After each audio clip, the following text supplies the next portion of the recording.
Un soir, un soldat rentra chez lui et trouva son fils recroquevillé et endormi dans le couloir, juste devant la porte de sa propre maison. Ce que le garçon serrait dans ses mains le fit pleurer. Personne ne répondit à la porte cette nuit-là. Où était la mère du garçon et pourquoi l'enfant chuchota-t-il quelque chose qui fit même baisser la tête au juge? Avant de commencer l'histoire, n'oubliez pas de laisser un like et de vous abonner à la chaîne pour voir plus d'histoires comme celle-ci. La nuit d'automne était tombée, apportant avec elle un froid mordant qui se glissait à travers les feuilles dans la petite ville tranquille d'Oak Creek. Tout avait sombré dans son calme habituel. Une pâle lumière de lune se déversait sur le vieux chemin pavé qui ramenait Daniel Carter à l'endroit qu'il avait autrefois appelé son foyer.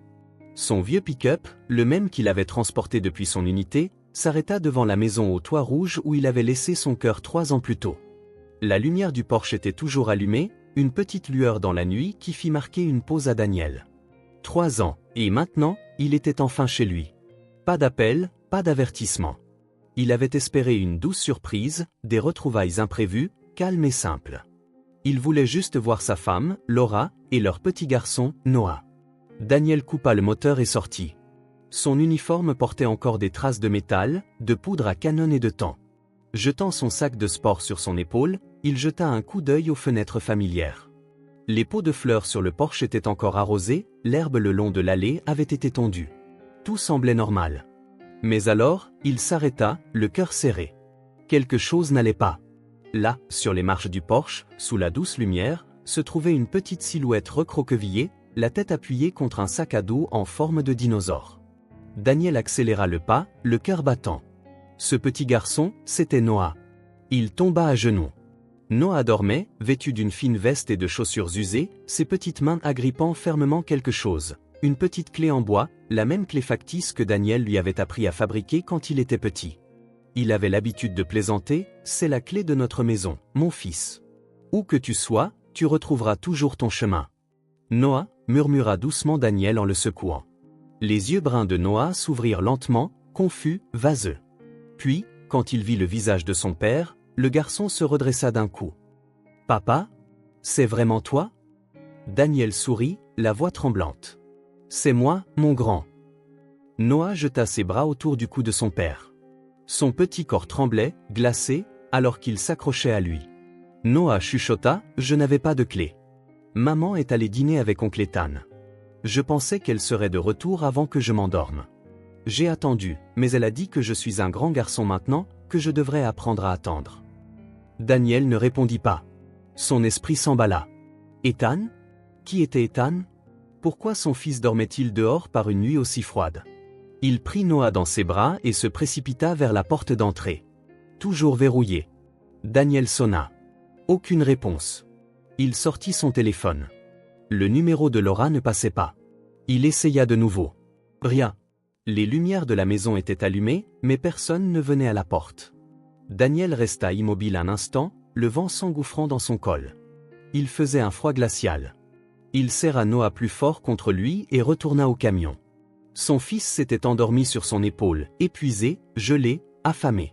N'ayant pas d'autre choix, Daniel conduisit jusqu'à la petite cabane qu'il avait louée la veille à la lisière de la ville. Juste quelque chose de temporaire pour les premières nuits, jusqu'à ce qu'il soit prêt à voir sa famille. La cabane était rudimentaire, un lit simple, une table en bois, une fine couverture et une cuisinière électrique de fortune. Mais au moins, c'était calme. Il déposa doucement Noah sur le lit, lui retira son manteau et le borda. La main du garçon serrait toujours la clé en bois. Daniel s'assit à côté de lui, regardant son fils dormir, le cœur se serrant à chaque respiration. Il ne comprenait pas ce qui se passait. 3 ans, et maintenant ça. Pourquoi son petit garçon était-il dans un tel état? Qui était Ethan, et où était Laura pendant que tout cela se passait? Daniel ne dormit pas. Il resta assis à côté de son fils, écoutant la respiration régulière de Noah, et ce qu'il découvrit ensuite le laissa complètement glacé. La lumière du matin filtrait à travers le mince rideau de la cabane en bois. Daniel n'avait pas dormi. Il était assis en silence sur la chaise en bois à côté du lit où Noah reposait sous la couverture, serrant toujours la clé en bois comme si c'était son seul bouclier au monde. Alors que la lumière emplissait plus pleinement la pièce, Noah s'agita. Il cligna des yeux plusieurs fois, confus, avant de réaliser qu'il n'était pas chez lui. Ses yeux se tournèrent vers son père. Pour la première fois depuis ce qui semblait une éternité, Daniel vit une faible lueur de soulagement en eux. « Tu es réveillé » demanda doucement Daniel. Noah hocha la tête, les lèvres encore légèrement tremblantes. Daniel versa du lait chaud dans un gobelet en plastique et le tendit à son fils, puis s'assit en face de lui. « Noah, je peux te poser une question ? Ce n'est pas grave, je veux juste comprendre. » Noah regarda son père, puis fit un petit signe de tête. « Ce qui s'est passé la nuit dernière, est-ce que c'est déjà arrivé avant ? Est-ce que tu dois souvent attendre dehors que ta mère rentre ?» Le garçon resta silencieux un long moment, puis il murmura, « Pas toujours, mais parfois. Je n'ai rien dit parce que maman a dit de ne pas la déranger. Elle sort beaucoup avec monsieur Ethan. Il n'aime pas les enfants. » Daniel serra le poing sous la table. « Et moi ? Qu'est-ce que ta mère dit de moi ?» Noah baissa les yeux vers le sol. « Elle dit que tu es loin, que tu ne peux pas prendre soin de nous. » Puis elle pleure, et monsieur Ethan vient la réconforter. Après ça, elle m'a dit que je devrais commencer à l'appeler mon nouveau papa. Mais je ne l'ai pas fait. J'ai déjà un papa. Daniel se leva et se dirigea vers la fenêtre. Le ciel dehors était clair, mais à l'intérieur, une tempête se préparait dans son cœur. Il y a 3 ans, ils avaient convenu de se séparer temporairement pendant qu'il était en déploiement. Aucun d'eux n'avait demandé le divorce. Il n'y avait pas de promesse, mais pas non plus d'adieu définitif. Et maintenant, il était de retour, pour trouver son fils dormant dehors et sa femme à dîner avec un autre homme. Il se retourna et passa doucement la main dans les cheveux de Noah. « Nous retournons à la maison. Je dois parler à ta mère. Tu n'as pas à t'inquiéter de quoi que ce soit, d'accord ?» Noah hocha la tête. « Tu vas rester pour de bon cette fois ?» Daniel sourit. « Je ne vais plus nulle part. Je te le promets. » Le pick-up s'arrêta devant la vieille maison vers 8 heures du matin. Les lumières à l'intérieur étaient toujours allumées, les rideaux tirés. Daniel prit la main de Noah et se dirigea vers la porte. Cette fois, il frappa fermement. Un instant plus tard, la porte s'entr'ouvrit en grinçant. Laura se tenait là, vêtue d'un peignoir de soie froissée, les cheveux en désordre, son visage figé par le choc. « Daniel, quand es-tu rentré ?» Daniel ne répondit pas à cette question. Il la regarda, puis désigna le garçon à côté de lui. « Noah a dormi sur le porche la nuit dernière. En étais-tu consciente ?» Laura se raidit. Ses yeux se posèrent sur Noah, qui se tenait tranquillement derrière son père. Ses joues s'empourprèrent. Elle détourna le regard. « La nuit dernière, j'étais à un dîner. Je ne pensais pas. » « Tu ne pensais pas ? Il a 9 ans, Laura. Tu n'as pas réfléchi à 2 fois avant de laisser un enfant dehors dans le froid ?» Une voix d'homme appela de derrière Laura. « Qu'est-ce qui se passe ?» Un homme grand, peut-être dans la quarantaine, apparut derrière elle, portant une chemise froissée, les cheveux encore humides. Daniel le dévisagea. « Vous devez être Ethan. » Ethan haussa un sourcil. « Et vous devez être Daniel. J'ai beaucoup entendu parler de vous. » Daniel n'entra pas. Il dit simplement, « Nous parlerons correctement plus tard. Mais à partir de maintenant, je veux voir mon fils tous les jours. Et j'aimerais savoir comment vous comptez expliquer la situation de la nuit dernière devant un juge. » Le visage de Laura devint pâle. « Tu me menaces ? » ?»« Non. Je suis juste rentré et j'ai trouvé mon fils endormi sur un porche. À toi de décider ce que ça signifie. » L'air à l'extérieur de la maison semblait plus lourd que jamais.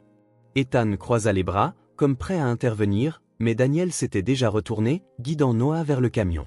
« Où est-ce qu'on va, papa ?» demanda doucement Noah. Daniel serra sa petite main de manière rassurante. « À la maison. Du moins, à un endroit où je sais que tu dormiras sous une couverture. » La petite cabane en bois accueillit de nouveau le père et le fils dans la douce lumière de la fin de matinée. Daniel poussa la porte et fit entrer Noah.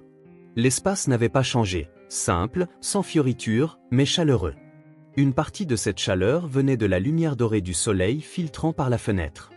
Le reste venait de quelque chose que Noah ne pouvait pas tout à fait nommer, un sentiment de sécurité. Il déambula silencieusement dans la petite pièce, serrant toujours la clé en bois dans sa main. Daniel versa du jus d'orange et posa le verre sur la table. « Tu as faim ?» demanda-t-il. Noah secoua légèrement la tête, mais ses yeux restèrent fixés sur son père. Daniel n'insista pas. Au lieu de cela, il prit quelques tranches de pain et y étala du beurre de cacahuète, celui que Noah aimait autrefois. Lorsqu'il posa l'assiette sur la table, Noah s'assit avec hésitation. Ils mangèrent en silence. Pour la première fois depuis des années, Daniel avait l'impression de vivre une matinée normale. Pas d'explosion, pas d'ordre, pas de distance froide. Juste le bruit discret de la mastication, le rythme doux de la respiration de son fils, et la lumière du soleil posée sur le coin d'une vieille table en bois. Pourtant, même dans ce moment paisible, les souvenirs affluèrent comme un vent froid. Ils avaient une maison. Pas parfaite, mais réelle. Il y a 3 ans, lorsque Daniel fut déployé à l'étranger, c'est lui qui avait suggéré une séparation temporaire pour que Laura ait plus de liberté pour s'occuper de leur fils et stabiliser la vie à la maison. Ils s'étaient tous deux promis de rester en contact, de garder espoir. Mais quelques mois seulement après son départ, les messages se firent plus rares, les appels devinrent courts et détachés. 1 an plus tard, Laura envoya un bref email, « Nous devrions garder une certaine distance, pour le bien de Noah. J'ai besoin de temps pour réfléchir. » Daniel ne comprit pas, mais il accepta, car il croyait encore qu'elle tiendrait parole. Maintenant, après tout ce qu'il savait, la vraie raison pour laquelle Laura voulait de la distance n'était pas le temps. C'était un autre homme, Ethan. Cette vérité ne faisait pas que blesser, elle donnait à Daniel le sentiment d'avoir été spolié. Pas seulement de sa femme, mais du temps qui aurait dû lui appartenir, à lui et à son fils. Quelque chose en lui se brisa.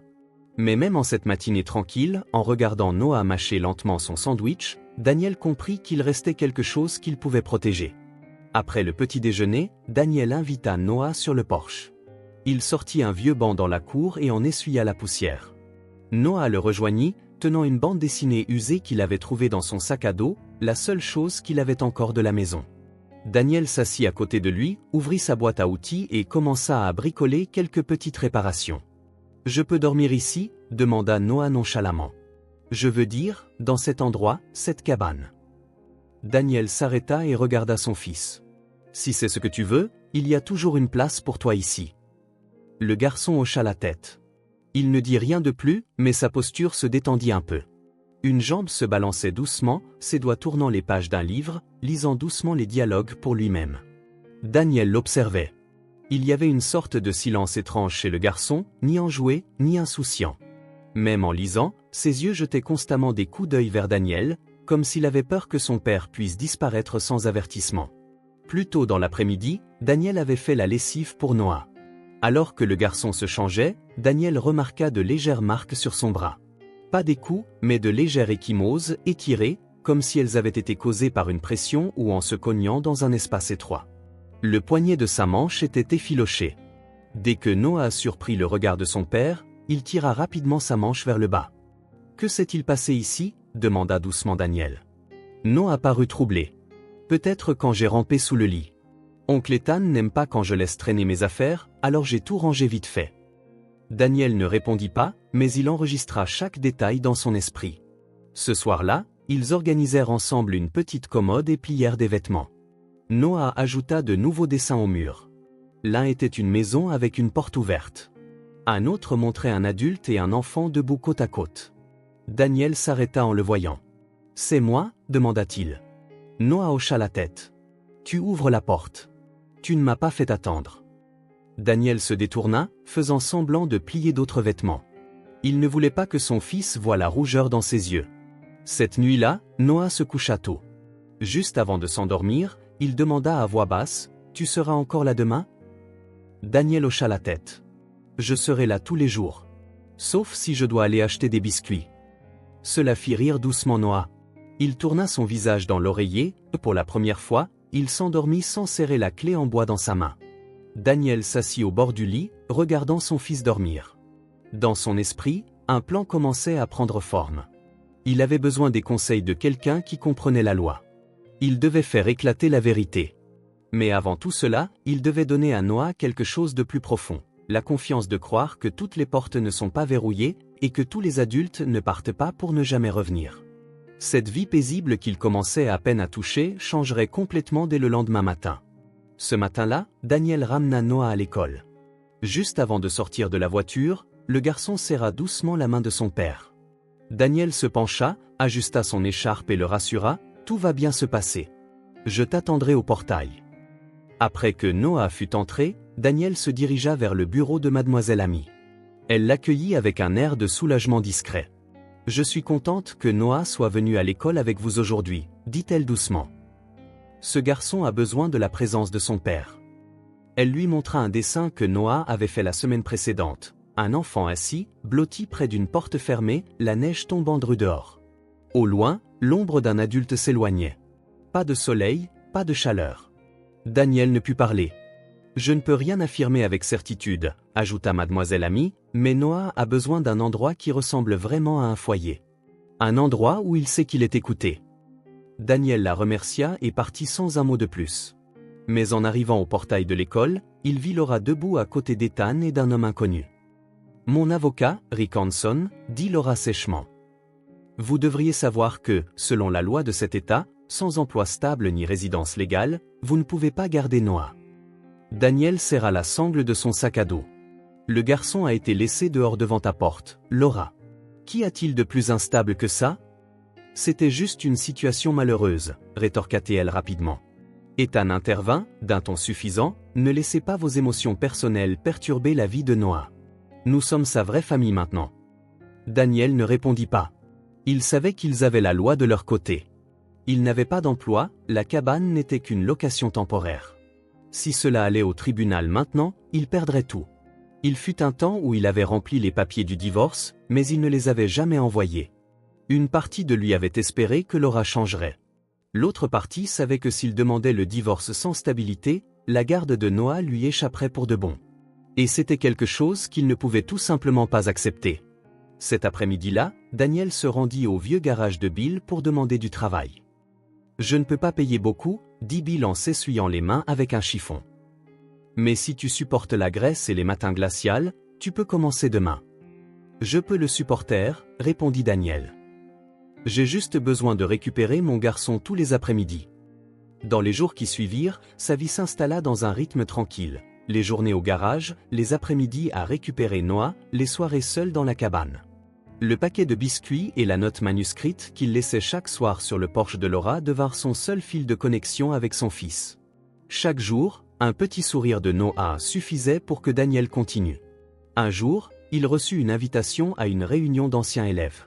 Daniel hésita, mais décida finalement d'y aller. Pas pour prouver quoi que ce soit, mais pour y faire face.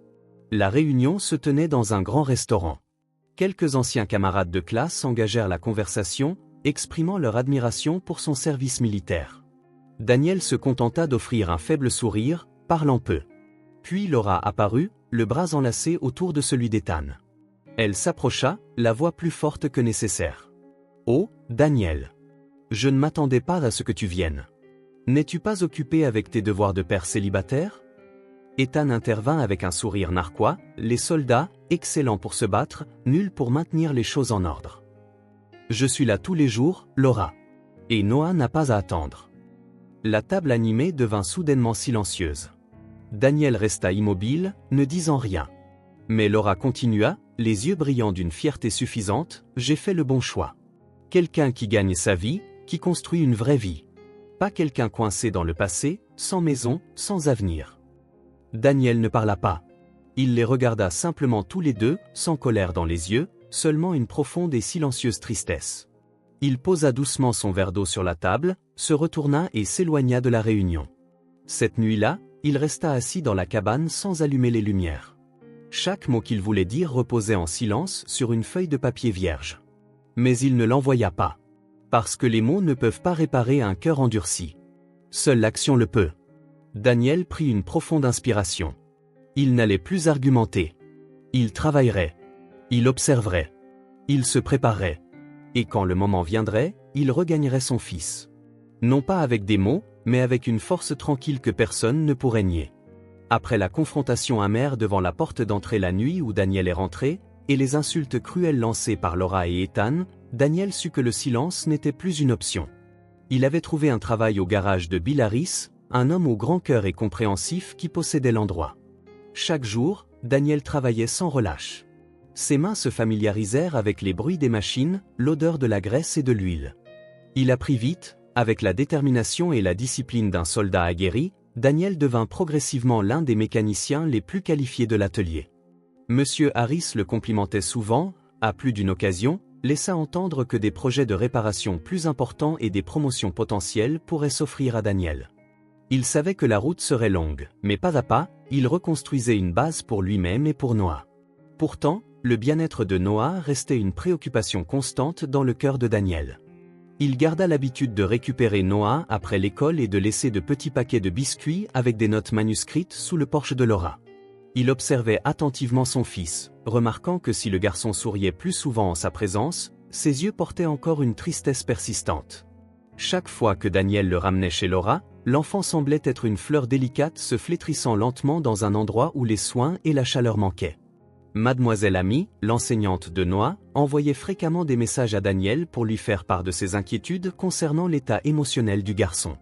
Elle remarqua qu'il parlait de moins en moins, interagissait rarement avec ses camarades de classe et que ses cahiers étaient remplis de dessins sombres.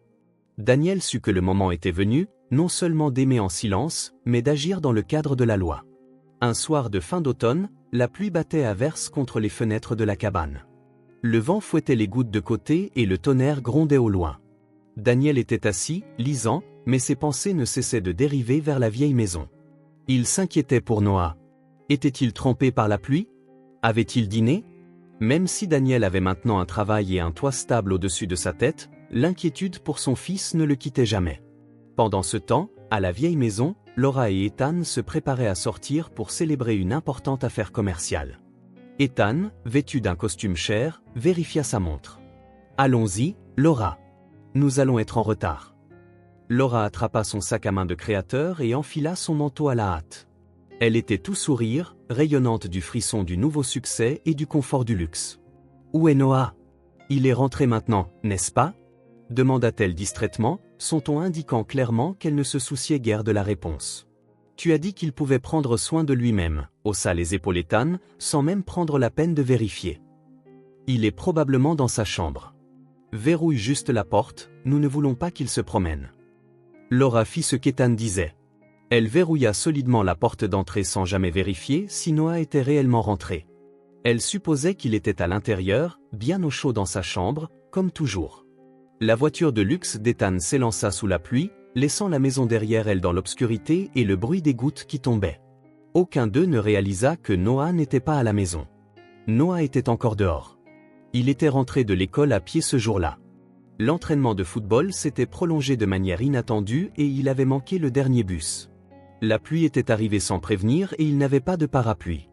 Il fit de son mieux pour courir, mais au moment où il atteignit la maison, il était trempé jusqu'aux os. Il fouilla dans sa poche. La clé que sa mère lui avait donnée avait disparu. Il l'avait perdue quelque part en chemin. Noah se tenait devant la porte, frissonnant de froid. Il appela « Maman ». Mais personne ne répondit. Il frappa, puis martela plus fort, ses petits poings à peine audibles par-dessus la pluie. Les larmes se mêlaient aux gouttes qui coulaient sur son visage. « Maman, maman, je n'ai pas la clé. » Il continua d'appeler jusqu'à ce que sa voix devienne rauque, mais la porte resta immobile, froide, insensible. La lumière du porche était toujours allumée, mais la maison était silencieuse. Pas un seul bruit, pas un seul signe de vie. Noah s'affaissa sur la marche froide du perron, serrant fort son sac à dos, les genoux ramenés contre sa poitrine. Il avait l'habitude d'être laissé seul, mais ce soir, sous la pluie battante, la solitude et la peur le frappèrent plus fort que jamais. C'était comme si le monde entier lui avait tourné le dos. Daniel, frappé par un étrange pressentiment que quelque chose n'allait pas, ne pouvait plus rester en place dans la cabane. Son cœur lui disait que quelque chose clochait. Il attrapa son manteau, prit son parapluie et conduisit jusqu'à la vieille maison. Il ne savait pas ce qu'il cherchait, juste une attraction qu'il ne pouvait expliquer, un fil invisible le reliant à son fils. En tournant dans la rue, ses phares capturèrent une petite silhouette recroquevillée sur les marches. Noah! Le cœur de Daniel se serra. Il freina brusquement et courut vers son fils. « Mon fils, qu'est-ce que tu fais ici ?» Il tomba à genoux et enroula ses bras autour du garçon. Le corps de Noah était glacial, tremblant de manière incontrôlable. Daniel pouvait sentir les larmes chaudes du garçon s'infiltrer dans son épaule, se mêlant à la pluie glaciale.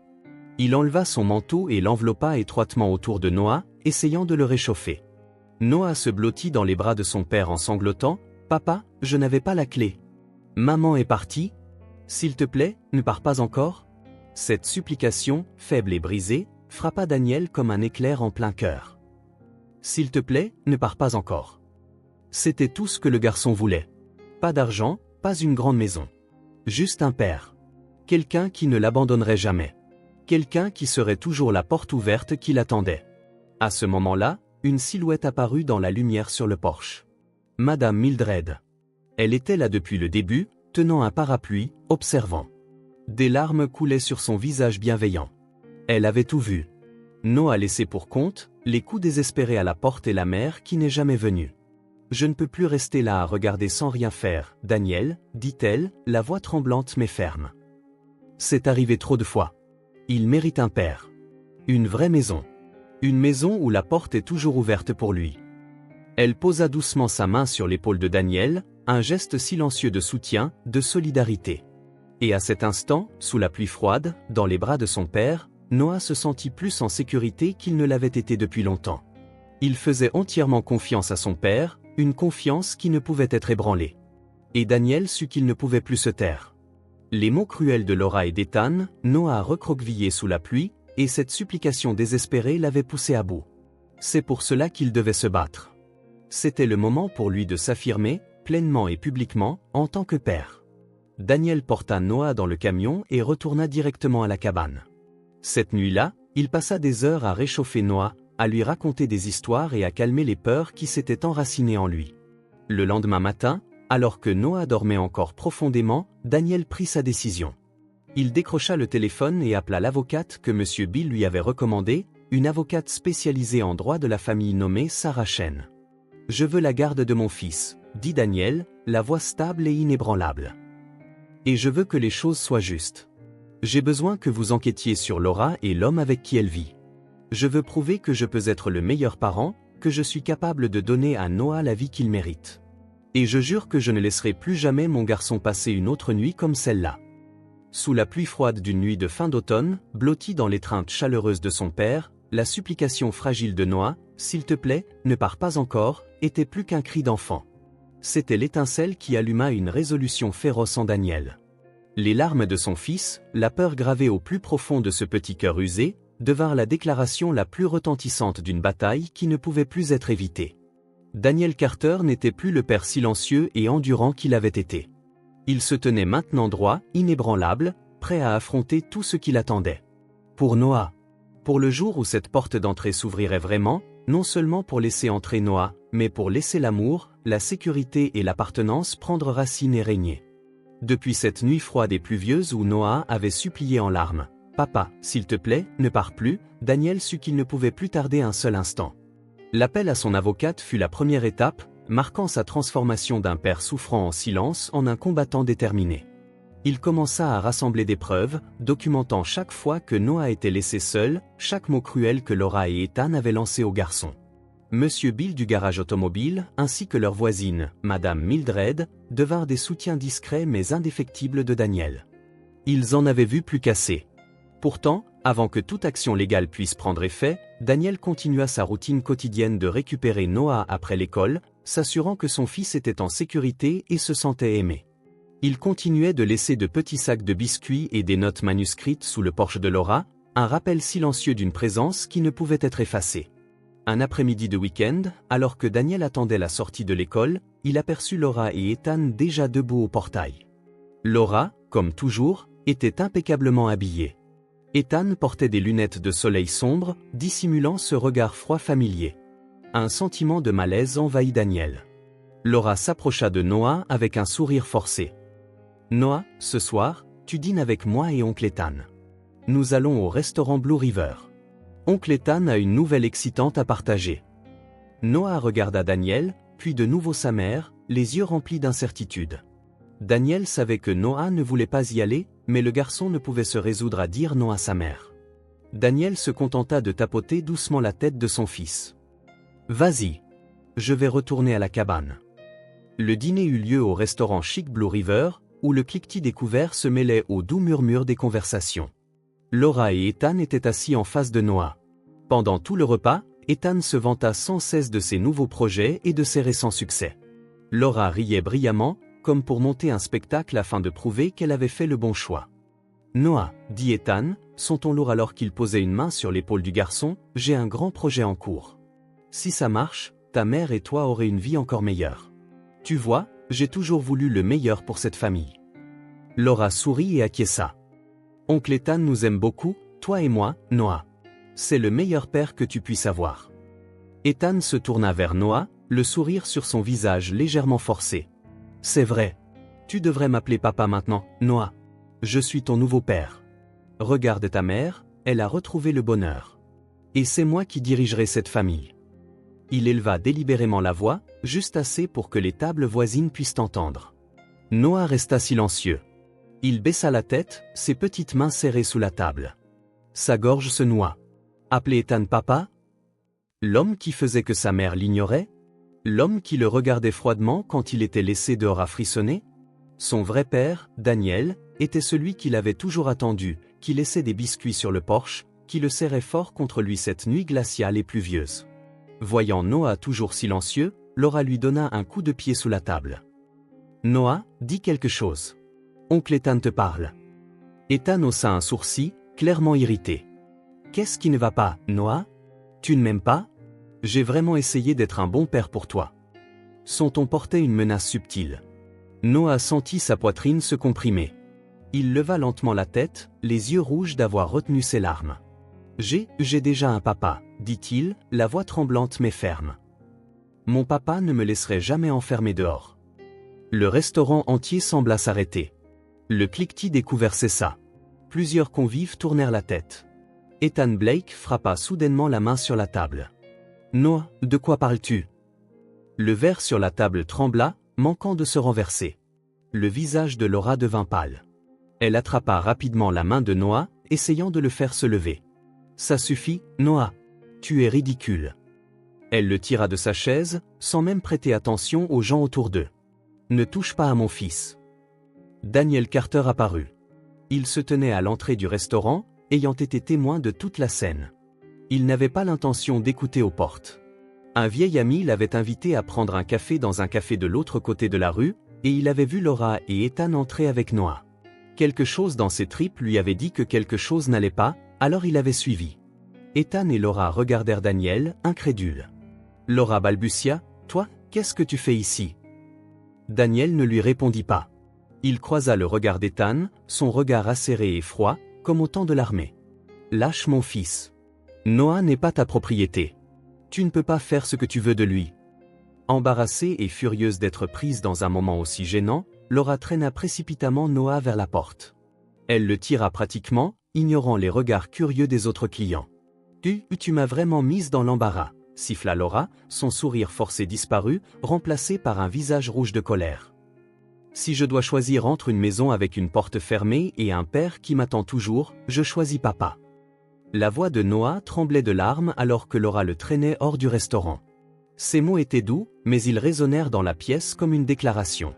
C'était la première fois qu'il choisissait ouvertement son père, choisissant l'amour inconditionnel plutôt que la tromperie et la négligence. Daniel regarda son fils être emmené, la poitrine serrée par l'émotion. Il savait que Noah avait bien trop enduré. Le garçon avait tout gardé pour lui pendant trop longtemps, et maintenant, il avait finalement craqué. Cette confrontation était un tournant. Daniel serra les poings. Il ne laisserait plus personne faire de mal à Noah. La lutte pour son fils, pour la justice, venait de devenir plus urgente que jamais. La déclaration sans équivoque de Noah au restaurant Blue River, « Si je devais toujours pour rentrer, je choisirais papa », continuait de résonner dans l'esprit de Daniel. Ce n'était pas seulement une affirmation sincère de l'amour de son fils, c'était un ultime appel à l'aide, un appel qui poussa Daniel à agir de manière plus décisive. Il en avait assez vu de la froideur et de la cruauté de Laura et d'Ethan. Il était temps que la justice parle.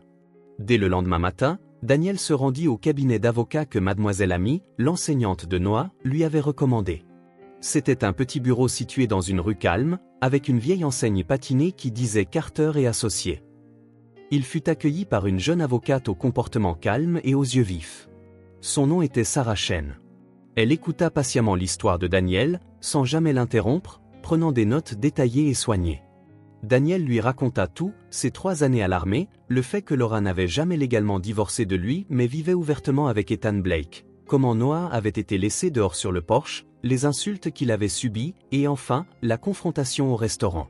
Il lui remit également les preuves qu'il avait discrètement rassemblées, y compris un court clip vidéo que Madame Mildred avait enregistré d'Ethan criant sur Noah, ainsi que certains des dessins griffonnés de Noah qui reflétaient sa tristesse et son isolement. Donc, Laura et Ethan vivent ensemble comme mari et femme, même si vous êtes toujours légalement mariés à elle, demanda Sarah, soulignant quelques lignes dans son carnet. Et ils vous ont publiquement insulté, prétendant que vous êtes inapte à élever votre enfant en raison de votre situation financière? Daniel hocha la tête, le poids sur sa poitrine s'alourdissant. Je veux la garde de Noah. Je veux que mon fils ait une vie sûre et qu'il se sente vraiment aimé. Sarah le regarda avec à la fois de l'empathie et une ferme résolution. Très bien, Monsieur Carter. Nous allons commencer par là. Légalement, le fait que Laura cohabite avec un autre homme avant de finaliser un divorce pourrait jouer contre elle dans une audience pour la garde. Mais nous aurons besoin de preuves solides de son irresponsabilité et du manque d'intérêt d'Ethan pour Noah. Plus important encore, nous aurons besoin de preuves de votre capacité financière. Je travaille au garage de Bill, dit Daniel.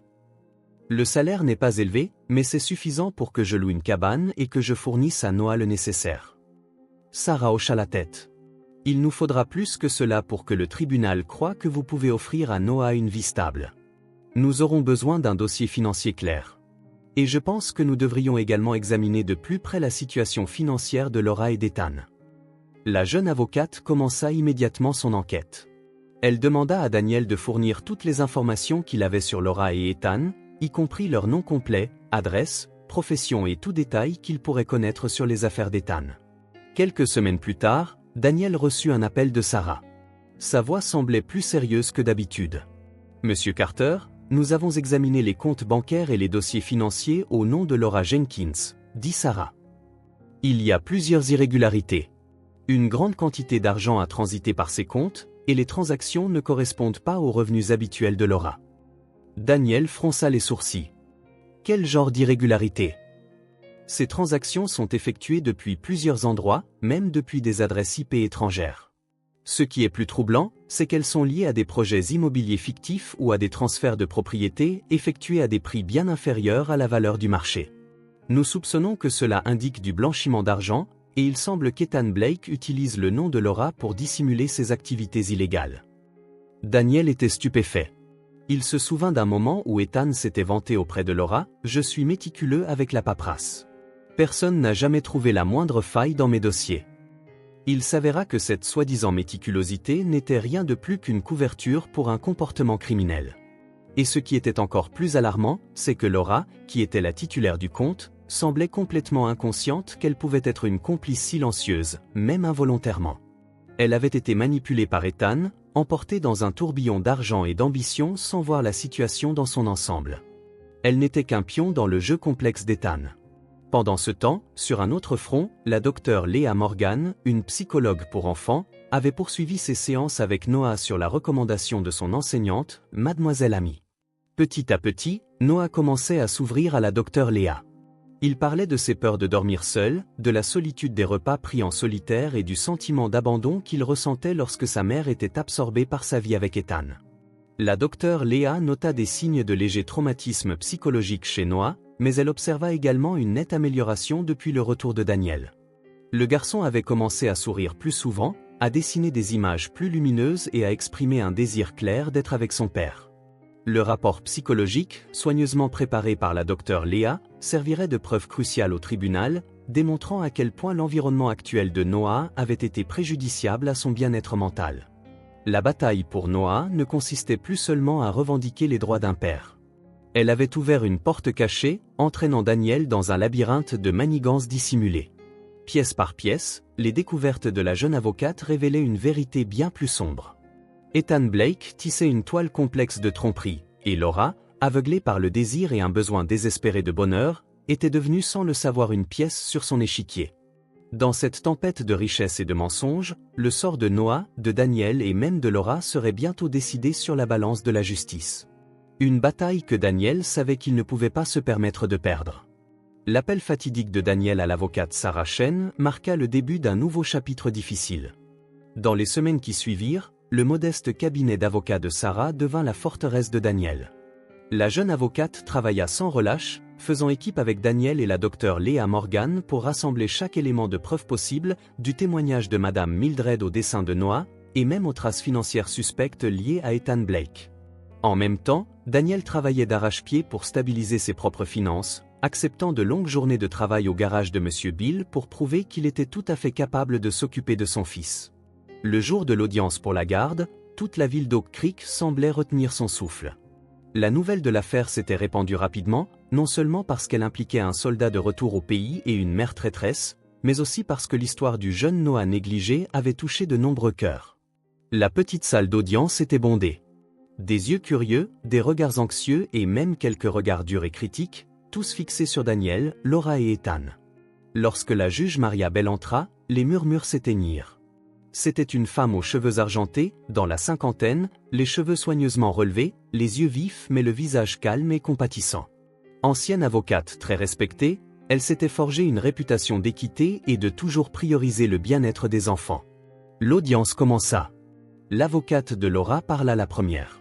Elle dépeignit Daniel comme un soldat qui avait abandonné sa famille pendant 3 ans, financièrement instable, sans domicile fixe à offrir à son enfant. Elle souligna que Laura était la mère biologique, qu'elle avait un emploi stable bien qu'inconsciente de ce qui se cachait réellement derrière cet emploi, et qu'Ethan Blake était un homme d'affaires prospère prêt à offrir à Noah une vie de confort et de sécurité. Laura prit ensuite la parole. Sa voix tremblait, mais il était clair que la nervosité était répétée, la confiance forcée. « Votre honneur, dit-elle, j'ai dû élever notre fils seul ces 3 dernières années. Daniel est parti sans un mot, sans un sou. Et maintenant, il revient, sans emploi, sans domicile, et prétend vouloir s'occuper de Noah. Je suis la seule à pouvoir offrir à Noah un avenir stable, quelque chose que Daniel ne peut tout simplement pas fournir. » Elle s'efforça de paraître comme une mère dévouée, blessée par l'abandon de son mari. Puis ce fut le tour de Daniel, avec Sarah Chen à ses côtés.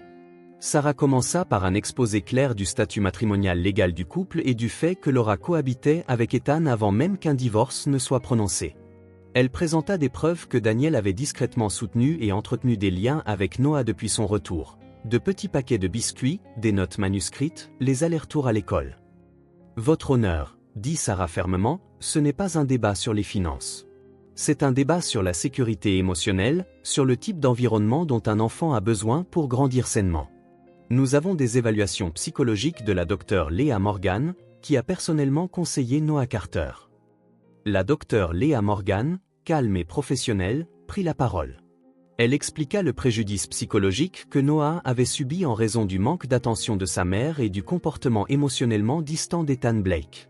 Elle mit en évidence des signes d'anxiété, de dépression légère et un profond désir chez Noah de se connecter avec son père. « Et votre honneur, continua Sarah, sa voix stable mais pleine d'émotion, nous avons une autre preuve. Une vérité venue tout droit du cœur de cet enfant. » Elle brandit une feuille de papier ancien soigneusement pliée.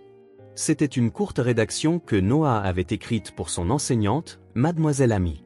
Sarah la lut à haute voix. « Si je pouvais choisir quelqu'un pour marcher avec moi dans le noir, je choisirais papa. Parce que papa ne m'a pas oublié dehors, devant la porte. » Sa voix trembla légèrement en prononçant ces mots. La salle d'audience devint complètement silencieuse. Ensuite, Ethan Blake s'avança à la barre des témoins. Il était impeccablement habillé et se tenait avec une attitude calme. « Votre honneur, j'ai fait de mon mieux pour être un bon père pour Noah, commença-t-il. Je lui ai fourni une vie confortable, une famille chaleureuse et stable. Daniel Carter a été un père irresponsable. Je crois sincèrement que Noah devrait rester avec Laura et moi. » Il essaya de se présenter comme un homme digne de confiance et responsable.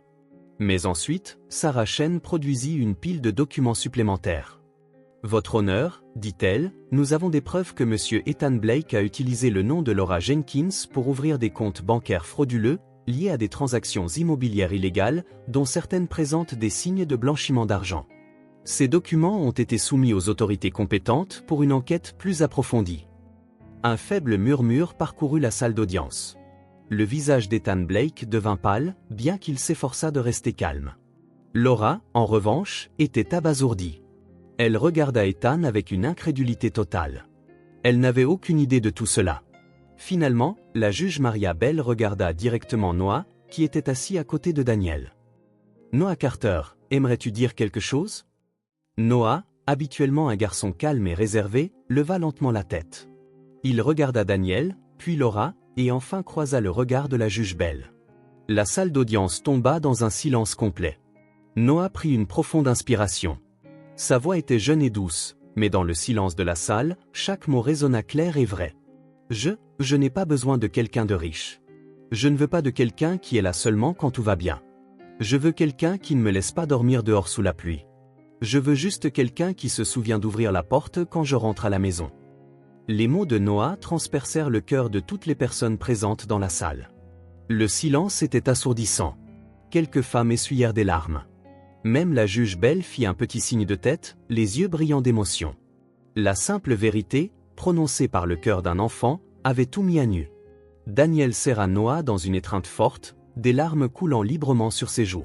C'était un moment où la justice n'était pas seulement écrite dans la loi, mais prononcée par l'honnêteté brute de la voix d'un enfant. Les paroles sincères de Noah au tribunal provoquèrent une onde de choc dans la salle. Toutes les personnes présentes, de la juge Maria Bell aux citoyens locaux qui assistaient à l'audience, ressentirent le poids brut de l'amour abandonné d'un enfant et son désir d'un foyer réel et stable. Daniel serra Noah fermement dans ses bras, des larmes coulant sur son visage, un mélange de joie et de soulagement immense. Il sut à ce moment-là que la justice avait commencé à pencher en sa faveur. Immédiatement après l'audience, l'avocate Sarah Chen ne perdit pas de temps. Elle transmit tous les documents relatifs aux activités de blanchiment d'argent présumées d'Ethan Blake à des enquêteurs fédéraux de plus haut niveau. Les preuves qu'elle avait rassemblées, allant des comptes bancaires frauduleux au nom de Laura aux transactions immobilières suspectes, étaient claires et irréfutables. Quelques jours plus tard, un rapport explosif se répandit dans tout Oak Creek plus vite que le vent. Ethan Blake, l'homme d'affaires raffiné et prospère, autrefois considéré comme le symbole même de la richesse et de la réussite, avait été arrêté dans la maison même qu'il partageait avec Laura. Des agents fédéraux avaient investi la propriété, mené une perquisition approfondie et saisi de nombreux documents cruciaux. Il fut inculpé pour fraude, utilisation d'identité à des fins de blanchiment d'argent et une série d'autres crimes financiers. La nouvelle laissa toute la ville stupéfaite. Beaucoup ne pouvaient tout simplement pas croire qu'Ethan Blake, l'homme qu'ils admiraient autrefois, cachait une vie aussi sombre et trompeuse. Laura Jenkins, complètement inconsciente des activités illégales d'Ethan, resta figée de choc en voyant son amant se faire menotter et emmener.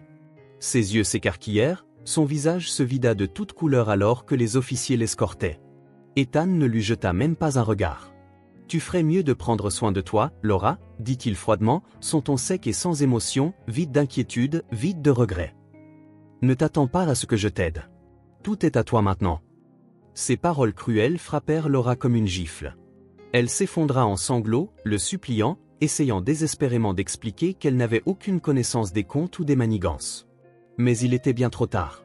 Bien qu'elle ne fût pas inculpée pénalement faute de preuves directes prouvant sa participation consciente au blanchiment, son nom était profondément impliqué. Tous les actifs communs avec Ethan, y compris les comptes bancaires et les investissements listés à son nom, furent gelés pour enquête. Les retombées pour Laura ne s'arrêtèrent pas là. Le scandale d'Ethan l'entraîna dans sa chute. Elle fut immédiatement licenciée de son travail, sa réputation en lambeaux et ses transactions financières sous surveillance.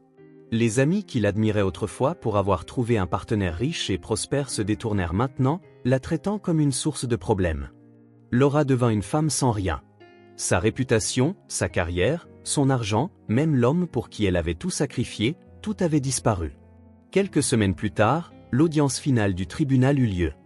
La juge Maria Bell examina toutes les preuves, le témoignage de Noah, le rapport psychologique de la docteure Léa, les dossiers montrant la négligence de Laura, surtout, la documentation des activités illégales d'Ethan. Finalement, la décision fut claire. Daniel Carter obtint la garde exclusive de Noah. Le tribunal détermina que Daniel était le parent le mieux équipé pour fournir un environnement sûr, émotionnellement stable et physiquement sécurisé pour le garçon, plaçant le bien-être de Noah au premier plan. La vieille maison qui appartenait autrefois à Daniel et Laura, celle où Noah avait vécu, fut officiellement attribuée à Daniel. Le tribunal constata que Daniel avait acheté la propriété avant le mariage et que Laura n'avait aucun droit légal sur une quelconque partie de celle-ci. Laura Jenkins fut sommée de quitter la maison. Il lui fut interdit d'avoir un contact direct avec Noah sans l'approbation et la supervision d'un tiers désigné par le tribunal ou d'un thérapeute agréé, jusqu'à ce qu'elle puisse fournir une preuve suffisante d'amélioration de son comportement et de sa stabilité mentale. Le verdict frappa Laura comme un coup de tonnerre. Elle resta figée dans la salle d'audience, le visage pâle comme un linge, sans plus de larmes à pleurer. Tout s'était effondré. Un après-midi de week-end, Daniel retourna à la vieille maison pour finaliser la passation officielle. Noah l'accompagnait. De loin, Daniel vit Laura debout, silencieuse, au portail, les yeux vides fixés sur la maison qu'elle était sur le point de perdre. Elle paraissait plus mince, les cheveux en désordre, bien loin de la femme soignée et confiante qu'elle était autrefois. Elle jeta un coup d'œil à Noah, le regret assombrissant son regard. Les mots du garçon résonnaient encore dans son esprit, « Je ne choisis pas la personne qui est là quand je suis heureux. Je choisis celle qui ne me laisse pas dormir dehors quand il pleut. » Des larmes se mirent à couler sur ses joues creuses. Pas de colère ou de honte, mais d'un remords profond et lancinant. C'était la douleur de quelqu'un qui venait de réaliser qu'il avait perdu la chose la plus précieuse qui soit, un fils et un vrai foyer. Ses lèvres bougèrent, essayant de l'appeler par son nom, mais aucun son ne sortit. Elle ne pouvait se résoudre à faire un pas en avant. Elle savait qu'elle ne le méritait plus. À cet instant, Laura comprit pleinement le coût dévastateur de ses mauvais choix. Le prix de l'aveuglement, de la priorité accordée aux richesses matérielles sur l'amour, d'avoir tourné le dos à son propre enfant. Elle resta là, à regarder Noah de loin, comme s'il était un souvenir lointain qu'elle n'avait plus le droit d'atteindre. Daniel ne dit rien. Il prit simplement la main de Noah et le fit entrer. La maison était à eux maintenant. Le sentiment de justice rendue était mêlé à une douleur silencieuse. Une douleur pour une femme qui s'était trop égarée et qui l'avait réalisé trop tard pour faire demi-tour. L'hiver était arrivé dans la ville d'Oak Creek, apportant avec lui des vents vifs et la première neige de la saison qui recouvrait les toits de blanc. Mais à l'intérieur de la maison au toit rouge de Daniel, une nouvelle chaleur commençait à se répandre, faisant fondre le froid persistant du passé. Suite à la décision du tribunal, Daniel consacra tout son temps et son cœur à restaurer leur maison. Il repeignit la clôture blanche et planta de nouvelles touffes de géranium le long du porche. La cuisine autrefois usée brillait maintenant à la lueur du feu, remplie de l'arôme réconfortant de repas simples, des repas préparés avec amour. Noah avait officiellement emménagé avec Daniel, et la vie du garçon avait complètement changé. Fini les après-midi passés à attendre dans la peur, craignant d'être oublié dehors. Fini les dîners solitaires et silencieux. Maintenant, ses journées commençaient par un petit déjeuner préparé par son père, se poursuivaient par des trajets chaleureux pour rentrer à la maison l'après-midi, et se terminaient par des soirées de lecture et de jeux de société. Daniel travaillait toujours au garage de Bill Harris, et le vieil homme comprenait toujours son emploi du temps. Il savait que Daniel avait besoin de temps pour son fils. Un après-midi d'hiver paisible, alors que les flocons de neige commençaient à tomber doucement, Noah rentra de l'école, son familier sac à dos dinosaure sur une épaule. Mais cette fois, il n'y avait ni peur ni hésitation dans ses pas. Il s'arrêta sur le porche et fouilla dans la poche de son manteau. Il en sortit une petite clé en bois, ses bords usés, légèrement ébréchés. C'était une clé factice que Daniel l'avait aidé à sculpter quand il était très jeune. Elle n'était pas en métal et ne pouvait ouvrir aucune porte, mais pour Noah, elle était plus précieuse que n'importe quelle vraie clé. C'était un symbole de foyer, de sécurité et d'un amour qui ne le laisserait jamais, jamais enfermé dehors. Noah glissa la clé en bois dans la serrure et la tourna doucement. Le grincement familier de la porte en bois résonna doucement alors qu'elle s'ouvrait. Une vague de chaleur et le doux parfum des gaufres à la cannelle l'envahirent. À l'intérieur, Daniel était assis dans la cuisine, près de la cheminée ardente, lisant un vieux livre. La douce lumière jaune de la lampe de table jetait une lueur douce sur son visage, qui portait maintenant moins de la lassitude d'autrefois, remplacée par un sentiment tranquille de paix et de contentement. En entendant la porte, Daniel leva les yeux. Il sourit, un sourire bienveillant et chaleureux. « Tu es à la maison, Noah. J'ai fait tes gaufres préférés. » Noah ne dit pas un mot. Il courut droit vers son père et jeta ses bras autour de lui, enfouissant son visage dans la poitrine de Daniel. Daniel le serra fort, s'imprégnant de la chaleur et du calme de ce petit corps familier. Entre eux deux, aucun mot n'était nécessaire. Juste un regard, un souffle, la simple présence de l'un et de l'autre. C'était le langage de l'amour inconditionnel. Ce soir-là, père et fils partagèrent le dîner à la table de la cuisine. L'odeur des gaufres, la vapeur du thé chaud et le doux crépitement du bois de chauffage dans l'âtre remplissaient la pièce. Tout était simple, mais plein de bonheur. Noah raconta à son père sa journée à l'école, les nouveaux amis qu'il s'était faits. Daniel écoutait, souriant de temps en temps, tendant la main pour ébouriffer doucement les cheveux de son fils. Après le dîner, pendant que Noah aidait à débarrasser, Daniel ouvrit un petit tiroir dans la cuisine. Il en sortit un petit cadre en verre. À l'intérieur se trouvait un vieux morceau de papier jauni. C'était la toute première note qu'il avait écrite à Noah, la nuit où il avait discrètement laissé des biscuits sur le porche. Je suis là. Toujours. Daniel plaça soigneusement le cadre sur l'étagère, là où Noah pourrait le voir tous les jours. Quelques jours plus tard, une lettre arriva chez Daniel, portant le sceau officiel du tribunal. Daniel l'ouvrit. C'était une brève note de la juge Maria Bell. Elle écrivait « Cher monsieur Daniel Carter, je vous écris cette lettre pour vous exprimer ma sincère gratitude. Votre affaire avec Noah Carter n'était pas simplement une question juridique, c'était une profonde leçon sur la paternité et la résilience. Vous nous avez aidés non seulement à entendre la voix d'un enfant, mais à véritablement témoigner de la puissance de l'amour inconditionnel. Je vous souhaite, à vous et à Noah, le meilleur pour le chemin à venir. » Daniel sourit doucement. Il plia la lettre et la posa délicatement sur la table. Puis il regarda par la fenêtre où la neige tombait encore. Noah était dehors, riant et jouant dans la cour avec Lily, la fille du voisin. Ils construisaient un bonhomme de neige ensemble. Le son du rire de Noah résonnait dans l'air vif de l'hiver. Cette nuit-là, alors que Daniel bordait Noah, le garçon murmura « Papa, je n'ai plus peur de m'endormir. » Daniel caressa doucement les cheveux de son fils. « Pourquoi ça, mon fils ?» Noah se blottit dans les bras de son père, sa voix pleine de confiance et de paix. « Parce que j'ai la clé. Et parce que c'est ma maison maintenant. Tu ne verrouilleras plus jamais la porte. » Daniel serra son fils fort contre lui, des larmes coulant sur son visage. Pas des larmes de chagrin, mais de joie. La vieille maison, autrefois symbole de rupture et de solitude, était vraiment devenue un foyer. Un foyer n'avait pas besoin d'être riche ou luxueux. Tout ce dont il avait besoin, c'était d'un père dont le cœur restait ouvert et d'une porte qui n'était jamais verrouillée. Le voyage de la guérison était arrivé à son terme, laissant derrière lui une histoire d'amour, de patience et de justice, aussi chaude que l'odeur des gaufres à la cannelle flottant dans une petite cuisine un matin d'hiver. Et ainsi, l'histoire de Daniel et Noah Carter prit fin. Non pas avec une fioriture de conte de fées, mais avec une guérison silencieuse et honnête, aussi simple et vraie que la vie elle-même. La petite maison d'Oak Creek n'était plus seulement 4 murs et un toit, c'était un véritable foyer où l'amour et la présence ne seraient jamais absents. Daniel, autrefois un soldat revenant avec des blessures invisibles, avait trouvé le vrai sens de la vie en devenant l'ancre stable pour son fils. Et Noah, le garçon qui se recroquevillait autrefois seul sur un porche, se tenait maintenant droit, ouvrant avec confiance la porte d'un avenir rempli de chaleur et d'espoir. Cette histoire nous rappelle que le bonheur ne réside pas dans le faste matériel ou les relations calculées. Il se trouve dans la patience, le pardon et l'amour inconditionnel de cœur comme celui de Daniel, des cœurs qui plantent silencieusement des graines d'espoir.